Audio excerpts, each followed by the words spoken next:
एक 37 सालची एक बाजीरावांची मी गोष्ट सांगतो, कारण ती दिल्लीशी निगडीत आहे. म्हणून 1736च्या दसऱ्याच्या नंतर बाजीरावांची फौज बाहेर पडली आणि अटेरला आली. अटेरच्या अनिरुद्ध सिंगाला खंडणी लावून बाजीराव साहेब स्वतः हे सगळे यमुनेच्या दक्षिण तीरावर आले.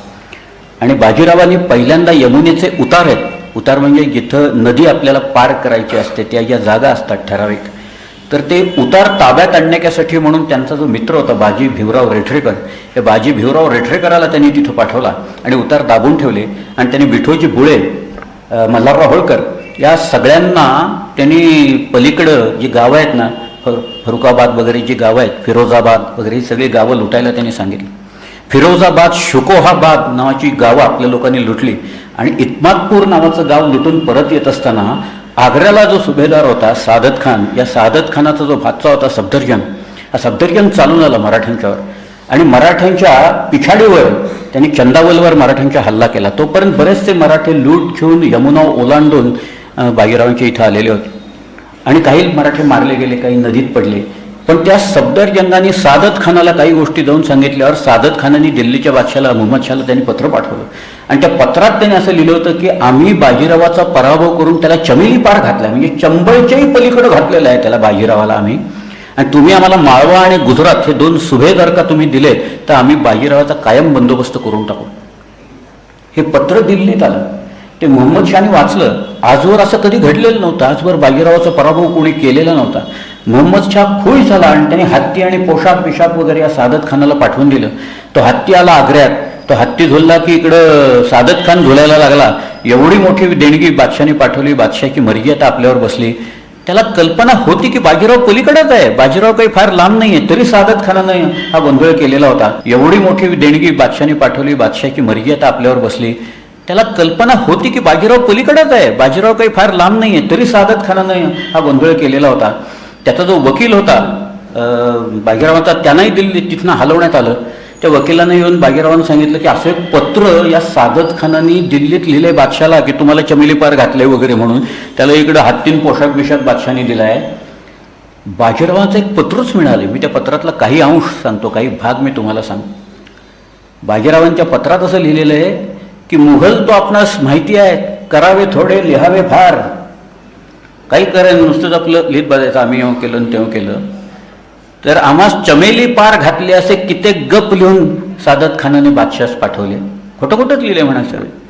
ते म्हणाले बादशास जे सत्य वाटले ते मिथ्या केलं पाहिजे, त्याला जे खरं वाटलं ना ते कसं खोटं आहे हे दाखवून दिलं पाहिजे. याचे उपाय 2 बघा काय म्हणता येतं तो बाजीराव साहेब त्या पत्रात. म्हणजे पहिला उपाय आग्र्यावर चालवून जाऊन सादत खान बुडवावा. बघा काय चाललं मनात, यांच्या इच्छा काय सगळ्या एक एक कल्पना. आग्र्यावर चालून जाऊन सादत खान बुडवावा किंवा दिल्लीस जाऊन दिल्लीचे पूर जाळावे. म्हणजे मी दिल्लीतच आलोय, कुठे चमेली पार वगैरे काही गेलेलो नाही, मी दिल्लीतच आहे इथं, हे त्या बादशाला जाऊन त्याला दाखवून द्यावं की माझं अस्तित्वच दिल्लीत आहे, मी इथं आहे, काही चमेली पार नाही, कुणी माझा पराभव केलेला नाही, काही झालेलं नाही. आणि मग याचा दुसरा उपाय योग्य वाटून, बघा काय म्हणतात बघा, त्याचा दुसरा उपाय योग्य वाटून भरतपूर दिग जवळून दिल्ली गाठून त्याने असं लिहिले 3 मजलांचा मुक्काम मी एका मजल्यात केला त्याच्यातनं. म्हणजे तो काही भाग होता, ज्यावेळेला 3 दिवस लागले असतील त्यांनी तो एका दिवसात पार केला. बाजीरावांनी 28 मैल एवढ्या कमी रुंदीतनं 55,000 घोडेस्वार दिल्लीमध्ये आणले आणि दिल्लीत कुशबंदी शहर म्हणून आहे, म्हणजे आत्ता जे कालिकेचं देऊळ आहे ना, कालकाजी आहे, त्या कालकाजीच्या तिथं मराठी स्वारांचा मुक्काम झाला. तिथे एक जत्रा भरली होती रामनवमीची. बाजीरावांचेच शब्द आहेत असे की रामनवमीच्या जत्रेत झांबडाझांबड केली असं लिहिले ते. झांबडाझांबड केली म्हणजे काही लोकांना तडाखे दिले, काही लोकांना मारलं, तिथलं काही सामान बिमान उद्ध्वस्त करून टाकलं. म्हणजे हे लोक जाऊन दिल्लीत बादशाला सांगतील की इथं बाजीराव इथं आला म्हणून. आणि तसंच झालं. हे लोक गेले बादशाकडं आणि त्यांनी बादशाला जाऊन सांगितलं की बाजीराव इथं येऊन बसलाय, झांबडाझांबड करतोय तिथं, आमच्या त्या सगळ्या आम्हाला बसून देत नाहीये तिथं. बादशाह म्हणाला की असं शक्य कसं आहे, बाजीराव तर चमेलीच्या पार आहे, तो इथं कुठं आला एकदम दिल्लीत. ते म्हणाले नाही, बाजीराव साहेब स्वतः आलेले आहेत इथं दिल्लीत, ते इथं येऊन बसलेले आहेत, तुम्ही बघा आणि काहीतरी करा. आता ते दरबारात हॉक्स असतात आणि डव्ज असतात. त्यातले हॉक्स म्हणाले हा बाजीरावच नाही, कोणतरी भलताच सरदार आलेला असेल, पण हा बाजीराव काही येणं नाही, तो चमेली पार आहे. डव्ज म्हणाले बादशाला नाही नाही, तुम्ही शरण काहीतरी करा, करा, इथं बाजीराव येऊन बसलाय आणि गोंधळ करतोय. ना बादशाने 5,000 लोक लढायला म्हणून पाठवले बाजीराव, ह्या 55,000 घेऊन बसलायत आणि त्यांनी पुढं असं लिहिलंय की पुढं अर्ध्या पाऊण तासात दिल्लीत हात तुटलेल्या, पाय तुटलेल्या, रक्तबंबाळ झालेल्या अशा लोकांची संख्या वाढायला लागली बरं का. या सगळ्यांना बाजीरावांनी भरपूर तडाखा दिला. बादशाचा एक कोका होता, त्याचं नाव आहे हसन खान. हा हसन खान कोका होता ना, त्या कोका त्या लढाईत मारला गेला. बरेच लोक गेले त्याच्यात हा बादशाचा दूध भाऊ होता, मोहम्मद खानाचा दूध भाऊ होता. आणि बादशाची कोकी सुद्धा होती बरं का त्यावेळेला, अर्थात ती तिथं वाड्या दिल्लीच्या किल्ल्यात होती. पण बाजीरावानं लिहिलंय की हे सगळं झाल्यानंतर बाजीरावाचा स्वतःचा मुक्काम आला, तो झीलवर आला. झील म्हणजे आत्ताचा ताल कटोरा जो भाग आहे ना दिल्लीचा, तिथं बाजीराव सेना घेऊन आला. तिथं जेव्हा कळलं झीलवर बादशाला कळलं झीलवर बाजीराव आलाय, त्यावेळेला बादशाह विलक्षण घाबरला आणि त्यानं यमुना ओलांडून पलीकडे जायची तयारी केली. यावेळेला सादत खान वगैरे लोकांना कळलं की आपण इथं पार्ट्या करत बसलेलो आहे आग्र्यात, तोपर्यंत बाजीराव दिल्लीत जाऊन बसलेला आहे तिथं. त्यामुळं तो खान, दौरान, ते मोहम्मद खान बंग अशी सगळी मंडळी दिल्लीकडे यायला निघाली.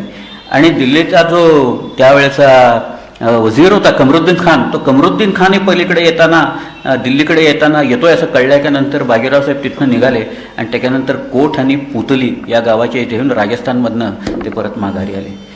दिल्लीत आपलं अस्तित्व जाणून द्यायचं. खरं म्हणजे बाजीराव त्याच्या पत्रात शब्द आहेत, दिल्ली तो महास्थळ, अमर्यादा झाल्याने राजकारणाचा दोर तुटतो, असं त्यांनी लिहिले.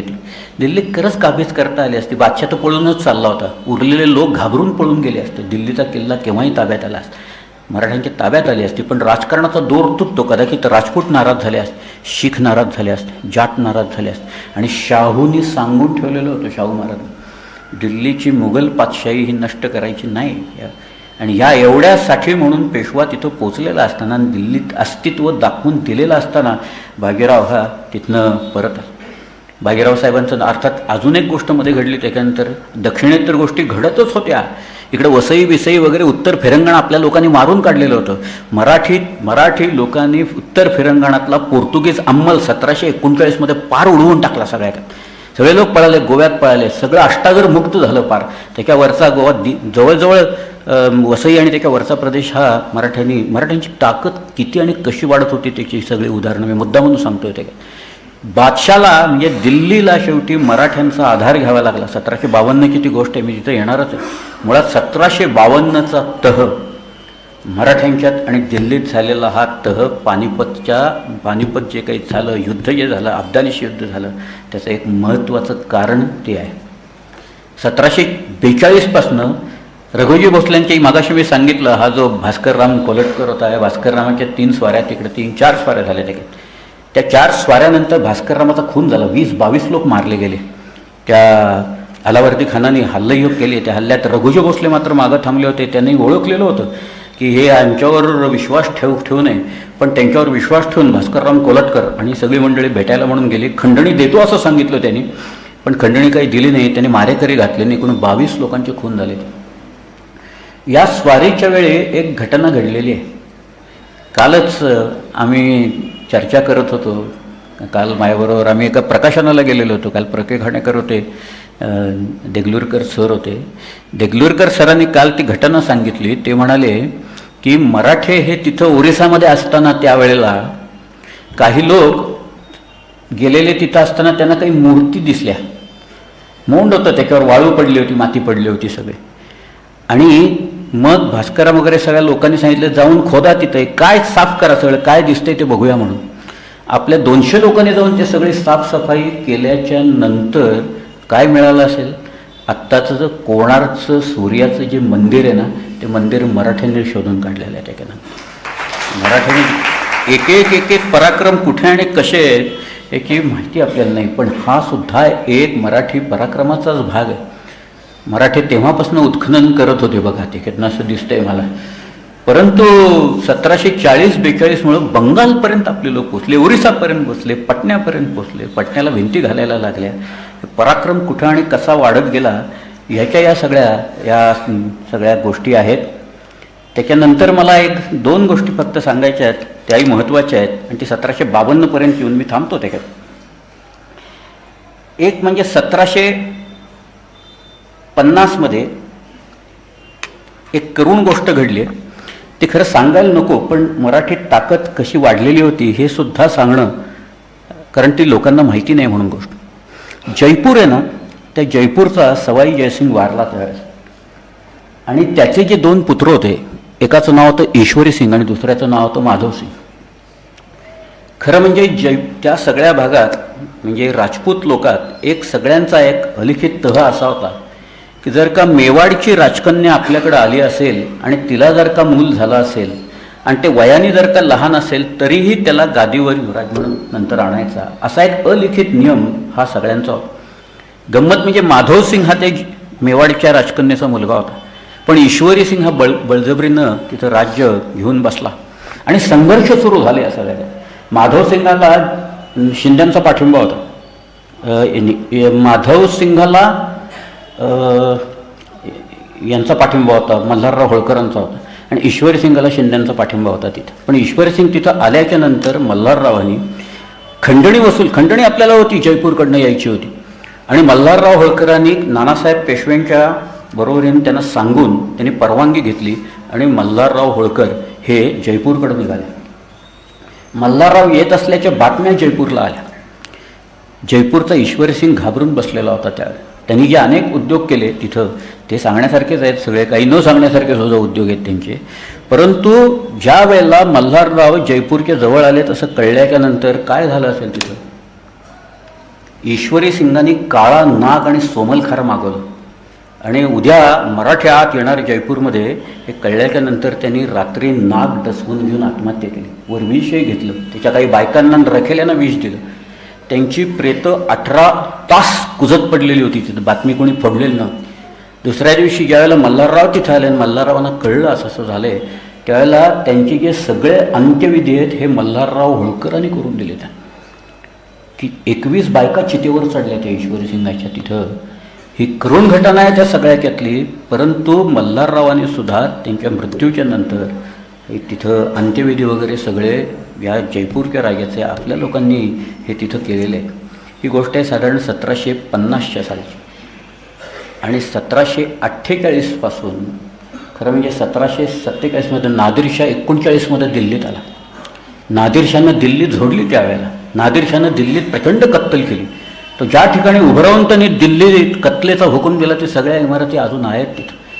दिल्ली कुणीही यावे लुटावे असंच आहे त्याचं, अजूनही चालूच आहे ते सगळं. त्याच्यात काही खंत पडलेली नाही आहे त्याच्यात, कुठे येते चालू.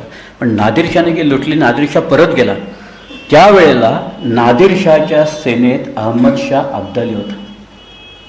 अहमदशाहला मुलूक माहिती होता. अहमदशाहला सिंधू नदी ओलांडल्याच्या नंतर चिनाब, झेलम, चिनाब, रावी, सतलुज आणि सिंधू अर्थात आहेच, या सगळ्या नद्या कशा आहेत, त्यातला मुलूक कसा आहे, दिल्ली कशी आहे, दिल्लीत संपत्ती कुठं आणि किती आहे, कुणाच्या ताब्यात सगळं आणि कुठं संपत्ती, याचा सगळा अंदाज अहमदशाहला आलेला होता. ज्या वेळेला नादिरशाहचा मृत्यू झाला त्यावेळेला सगळी ताकद नादिरशाहची ही अहमदशाह अब्दालीकडे आहे. अहमदशाहनी त्या अब्दाल सगळ्या टोळ्या एकत्र केल्या आणि त्यांनी स्वतःला काबूलला राज्याभिषेक करून घेतला आणि तो पातशाह झाला. त्यावेळेला तो पातशाह झाल्याच्या नंतर त्याची नजर इकडं होतीच, की त्याची नजर दिल्लीवर होती. कधी जायचं, कोण बोलवतंय, काय करतंय, असं त्याचं सगळं चाललेलं असताना त्यावेळेला एक गोष्ट म्हणजे की मगाशी याचा उल्लेख केला की पंजाबात तिथं झकेरिया खान होता आणि झकेरिया खानाला 2 मुलं होती. एकाचं नाव होतं याह्या खान आणि दुसऱ्याचं नाव होतं शाहनवाज खान. हा झकेरिया खान वारला आणि शाहनवाज खानाने सुभा ताब्यात घेतला. हा याह्या खान जो आहे, हा याह्या खान हा दिल्लीचा जो वजीर आहे कमरुद्दीन, त्या कमरुद्दीनचा जावई आहे. त्यामुळे त्यांनी कमरुद्दीनला जाऊन सांगितलं ह्याने असा असा गोंधळ घातलेला आहे, याचा बंदोबस्त, माझ्या भावाचा बंदोबस्त केला पाहिजे शाहनवाजचा, आणि ती मला सुभेदारी पाहिजे ती.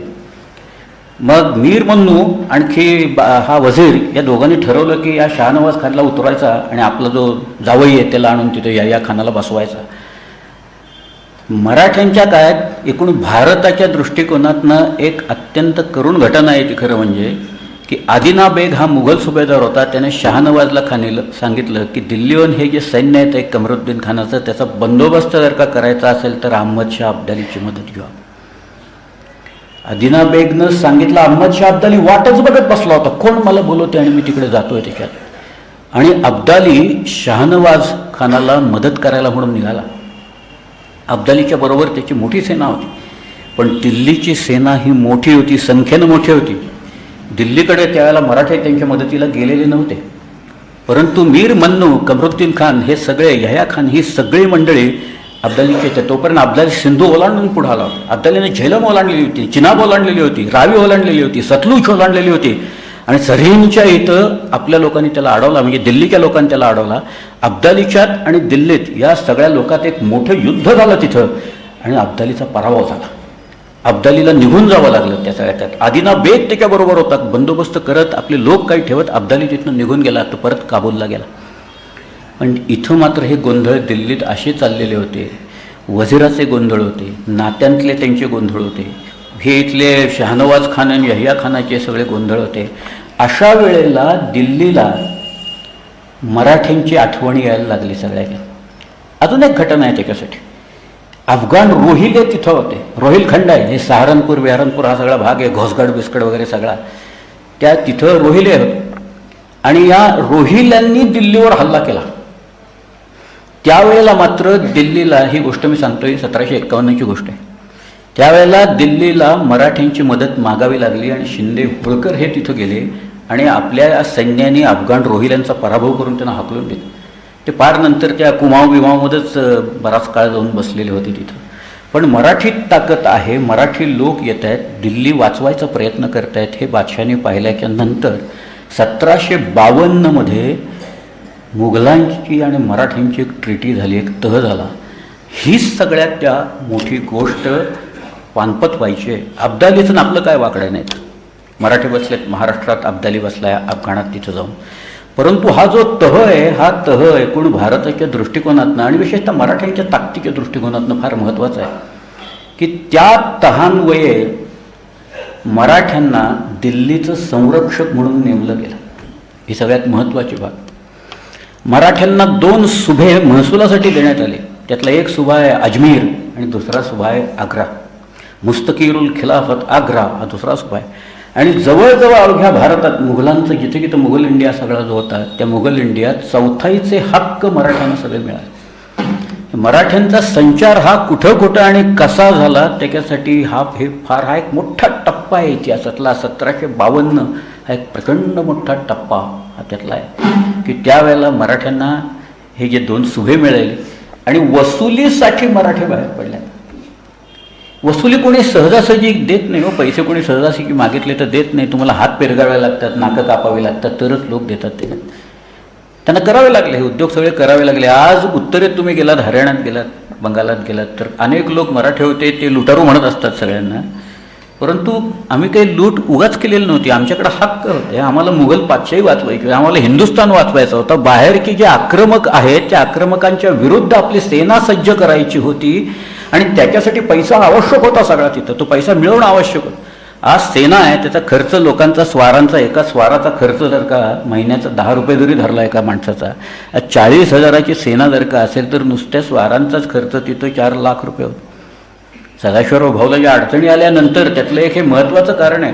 त्याच्यात पुन्हा घोडे असतात, हत्ती असतात, उंट असतात, बैल असतात, यांचाही खर्च असतो. सगळ्यात खर्च वाढत जातो. फौज जशी वाढत जाते त्याचा खर्चही सगळा वाढत. त्या खर्चाच्या पोटी मराठे हे सगळीकडे संचार करत होते. एक 53 सालची गोष्ट आहे. कुम्हेरे म्हणून गाव आहे, सूरजमल जाट होता. ते सूरजमल जाट तिथं होतं. जाटाने खंडणी द्यायचं कबूल केलं. तो म्हणाला मी 40 लाख रुपये खंडणी तुम्हाला देतो. मराठी 1 कोटी मागत होते. भलतेच आकडे येतो. मराठ्यांनी लावलेल्या खंडण्या जबरी खंडण्या होत्या, ते काही सामान्य खंडण्या नाहीत. 1 कोट ठीक आहे. दिल्लीवर तो लावलेली होती त्यांनी बऱ्याच वेळा. दिल्लीचं त्या वजीराला सांगून, वजीर म्हणाले देतो बाबा. 80 लाख रुपयाची खंडणी मागत होते मराठे. ते तेवढं काही हाताला फारसं लागलं नाही. परंतु या ज्यावेळेला कुम्हेरीला आपल्या लोकांनी वेढा घातला त्या किल्ल्याला, त्याच्यात स्वतः राघवदादा होते, त्याच्यात मल्हारराव होळकर होते, मल्हाररावांचे चिरंजीव होते, जयाप्पा शिंदे होते. तिथं ही सगळी मंडळी कुम्हेरीला वेढा घालून बसली. आणि त्यावेळेला एकदा वरनं गोळा आला आणि त्याच्यात मल्हाररावांचा मुलगा जो खंडेराव आहे तो पडला. त्याच्यात तो पडल्याच्या नंतर मल्हारराव म्हणाला आता कुंभेरीची माती सगळी खणतो आणि यमुनेत टाकतो तिथं म्हणून. त्यावर तो जाट घाबरला की करेल मल्हारराव तर असं करेलच, नक्कीच करेल तो म्हणाला ते, त्यामुळे तो करणार.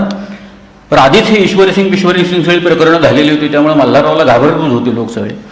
त्यामुळे मल्हारराव असं करतो असं म्हणाले की नंतर जाट घाबरला आणि त्यांनी शिंद्यांना जयात पकडून निरोप पाठवला की अरे आपण आधीच एकदा पगड्या बदललेल्या आहेत, आपण पगडबंद भाऊ झालेलो आहोत आणि हा मला आता उघडून टाकतो असं म्हणतोय, आम्हाला जरा मदत करा, काहीतरी करा तिकडे सांग.